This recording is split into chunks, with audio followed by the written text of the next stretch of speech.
Another example in parenting and caregiver support are positive parenting programs. These are things that replace corporal punishment, that replace physical and psychological violent punishment, if you will, even if parents think they're doing what is the right thing by children. There are endless examples from many countries around the world, global north, global south, that are proven to be effective alternative discipline of children and households.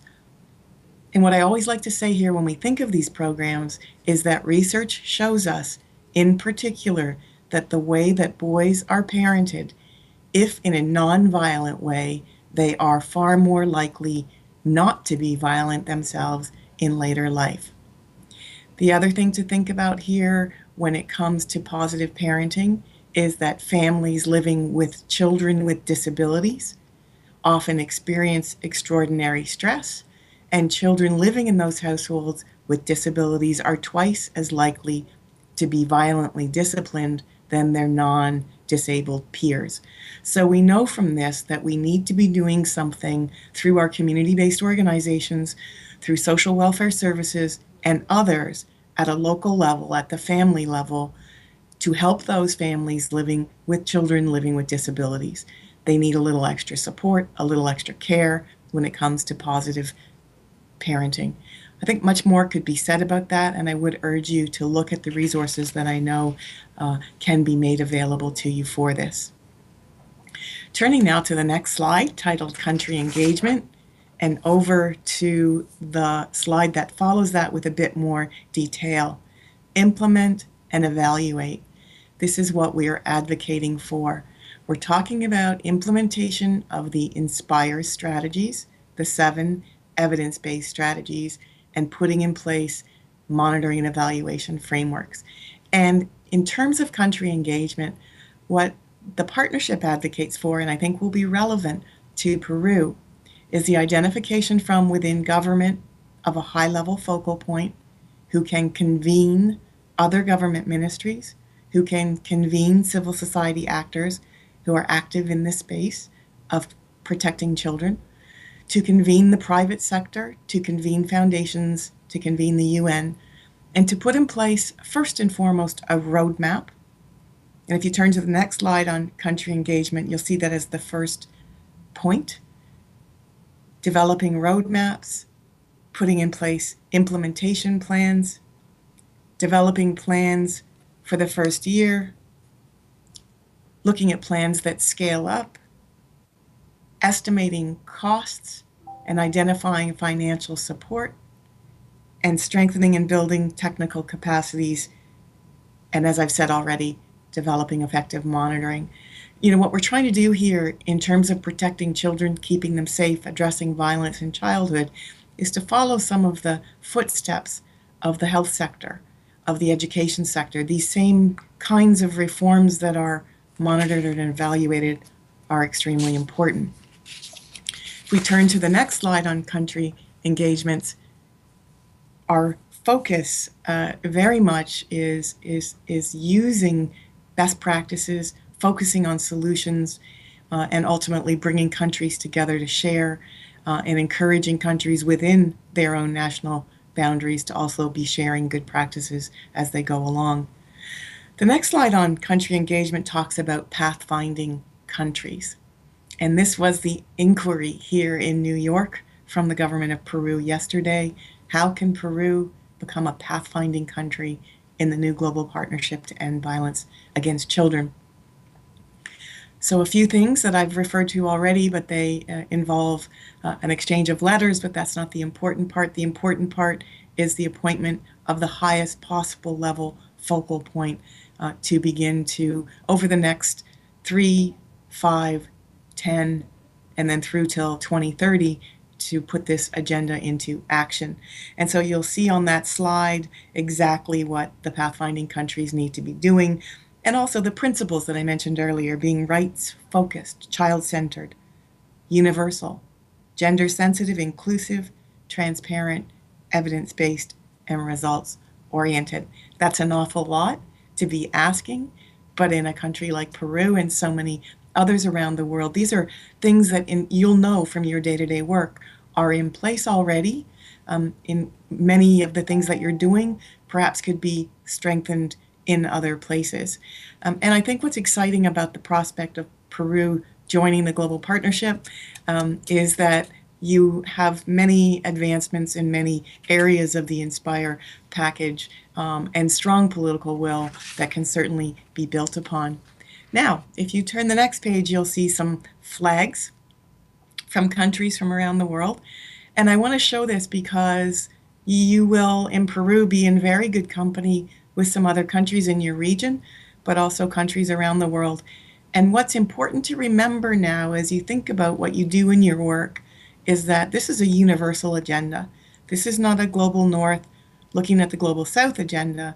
This is the international community, countries in north, south, east, and west saying we have challenges of violence in childhood in all settings, and we are going to work together as an international community, not from a development assistance perspective, but from a lessons learned, from an assets approach, from a prevention focus. So those flags on that first slide are countries that have already expressed formal interest in writing and are already on the road to implementing the new Sustainable Development Goals as they relate to the protection of children.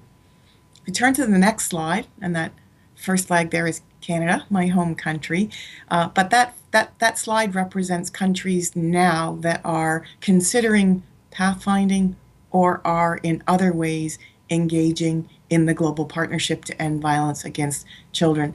So some of them considering pathfinding, some of them are resourcing the partnership, and others are part of our governance structure. We have a ministerial level board and a director level executive committee, as well as a steering committee for the trust fund. And the next slide just looks at our 4 front-running countries. So Peru's going to be in good company with Mexico, Indonesia, Tanzania, and Sweden. Moving ahead to the next slide, stakeholder engagement. And that's where all of you come in your day-to-day work, working at community level. As I've said already, End Violence is a platform for governments, the UN, civil society, including faith groups and those directly engaged with children, the private sector, philanthropic foundations, and academics and researchers, as well as young people, to work together. The next slide talks about stakeholders choosing to engage at 3 levels. And for those of you representing civil society organizations, you can go onto our website and take a look at this. But basically, we have friends of End Violence, members of End Violence, and partners of End Violence. And you'll see more detail on our website. Moving to the next slide, you'll see what some of the benefits are of getting involved with End Violence.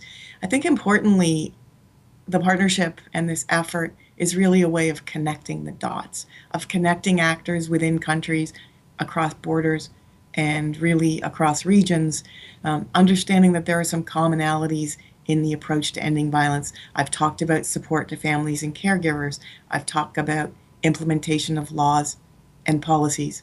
I've spoken about empowerment and engagement of young people. So these are things that play out in different ways in different cultural and geographic and linguistic contexts, but for which there are also many similarities. And the next slide talks about the benefits and services for members of End Violence. So we have the friends, the members, and if we turn to the next slide, we talk about membership itself, and that is really where we hope that Peru is going. If you turn to the next slide, what we want partners to do are to undertake collective and collaborative action, as I've mentioned already, support implementation of multi-sectoral plans, and actually implement them and use resources and build capacities. And for some countries, there will be access to an associated trust fund where there may need to be some additional catalytic funding, perhaps for innovation. And that brings me to the next slide, which is the fund. So End Violence has an associated trust fund, and it has 3 windows, if you will. The trust fund is there to help accelerate action in 3 settings. And this is important for you to remember in your work because I would imagine some of you are engaged with children in schools or children as they visit your health practices, or perhaps where children may be in institutional care. So the first window for which the fund is offering financial support is in the online worlds that children occupy. The second setting is in the everyday lives of children, in their families, their schools, and their communities. And the third window of the trust fund is where children are escaping conflict and crisis. And I think we're all aware of the many places in the world where that is a reality at the moment. The trust fund has some initial funding from the government of the UK. We've looked at the model of the Global Fund to fight HIV, TB, and malaria. We've looked at the Global Vaccine Initiative for our models. We're building up this piece of the end violence effort, and I'm sure you'll find this very interesting, because what we're saying and what the Sustainable Development Goals say is that governments, countries are meant to generate national resources for implementation of their work, to try to seek creative ways of financing programs where scaling up may be costly in some instances, to try to generate private sector resources. And we're establishing this fund in order to provide some initial catalytic support when it's needed. On the next slide, you'll see the founding governance structure for end violence, perhaps not relevant to you in your day-to-day work, but I wanted to mention it so that you could see that those countries I've talked about from all parts of the world are joining you in your efforts. We have a shared challenge, if you will, and shared solutions. And so that governance structure is really just meant there to be there to guide us, to look at what's happening in countries, how are we advancing, what kind of progress are we making, and perhaps to change directions as we may need to. Now, I want to turn to the next slide, which is titled Role of NGOs, CSOs, and Opportunities for Engagement. It's important, and I think Peru, as it gets involved in this partnership, if it does become a pathfinding country, there will be so many opportunities for civil society and NGO engagement. And in those initial discussions with government for the development of the roadmap, I think for identification of local level problems and solutions, there is no substitute for a civil society organization, for example, that is supporting positive parenting programs. Engaging young people. We've had real challenges around the world in this partnership in getting young people involved in their communities where they are through their Boy Scout groups, their Girl Scout groups, the Red Cross, the YMCA, the YWCA. But we really see that civil society can be a pathway to real, legitimate child participation in ending violence. And we know that children can play a very powerful role in their own protection, as well as what we know about the efficacy, the efficiency, and effectiveness of peer-to-peer learning and training. And I think this will be very relevant for your work in keeping children safe online, on their devices, on the internet, on their telephones, anywhere that they're connected in the virtual world, and they don't separate their worlds. So we see civil society engagement in this partnership is fundamentally important in and of itself, but also for bringing others on board. I think also, as we know, you know well, civil society has a way of keeping one another honest, holding others accountable, and our governments are accountable for implementation of the SDGs. Ultimately, they're the ultimate authority for making sure that parents and caregivers and teachers and the medical health profession keeps children safe, puts safeguarding policies in place. And so at national level in this partnership, there is a very strong role for civil society. So I want to end by underscoring 3 key points. The first is that violence in the lives of children is not inevitable, it's preventable. The second thing I want to highlight and underscore is that there are evidence-based solutions, 7 of them, which we know are effective. And so we want governments and partners not to be doing what they think is good, but to really be looking at what the evidence tells them. And there may be specific evidence in Peru suggesting that different things need to be done, that's fine. This is not a prescription. These are recommended strategies. And the third thing is to say, and to use a Canadian expression, but we're all in this soup together. This is a universal problem. This partnership is a test case for the universality of a global agenda that the entire world community has committed itself to. In the MDGs, the Millennium Development Goals, there was nothing about the protection of children from violence. And now, as I said in the first slide and indicated across the agenda, in particular in 4 of the Sustainable Development Goals, there is a specific articulation of violence, exploitation, abuse, and neglect against children. And my final comment is that in all the work that we do, we need to disaggregate how we approach children. And so we know that girls' experience of violence is different than boys' experience.